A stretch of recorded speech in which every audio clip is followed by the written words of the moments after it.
তুমি আর পারছো না, তোমার মন চাই তোমার দুলাভাইকে মারতে, বাইন্দা পিটাইতে। কেন?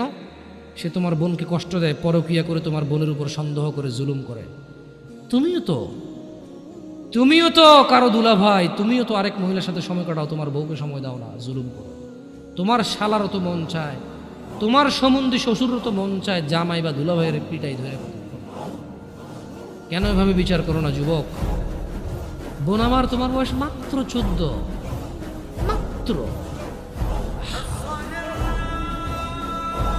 তুমি এই বয়সে সিগারেট খাওয়া শুরু করে দিছ, আফসোস বোন আমার। আর তুমি তোমার এই নাজুক, এই মহামূল্যবান, ইজ্জতদার তোমার শরীরকে আল্লাহ কত মূল্যায়ন করছে। তুমি জাহান্নামে গেলে তোমার বাপ জাহান্নামে যাবে, ভাবা যায়? মানে তুমি তোমার বাপের কান, তুমি তোমার ভাইয়ের কান, তুমি তোমার স্বামীর কান, ওরা হলো মাথা। আচ্ছা, তুমি হলা মাথা, ওরা হলো কান। তুমি হলা মাথা, ওরা হলো কান। তোমাকে আল্লাহ কত মূল্য দিছে। কারো মাথার মধ্যে যদি কেউ বাড়ি দেও, কি বাঁচবে? বাঁচবে না। যত বড় ডাক্তার, কবিরাজ, যত উন্নত চিকিৎসায় নিয়ে যাক, যদি ওর মাথা ফেটে চৌচির করে দেয়, মস্তিষ্ক বেরিয়ে যায়, ওর বাঁচার চান্সেস কতটুকু আছে, আর কতক্ষণ আছে?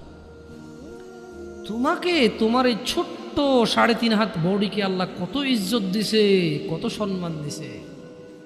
যদি কেউ তোমাকে জোর করে জেনা করে, তাকে, সে যদি বিবাহিত হয়, তাকে জুমা মসজিদের সামনে অথবা মহাসমাবেশে প্রকাশ্যে কোমর পর্যন্ত গেড়ে পাথর মেরে মেরে মেরে ফেলতে হবে। কেন? সে তোমার গায়ে হাত দিতে।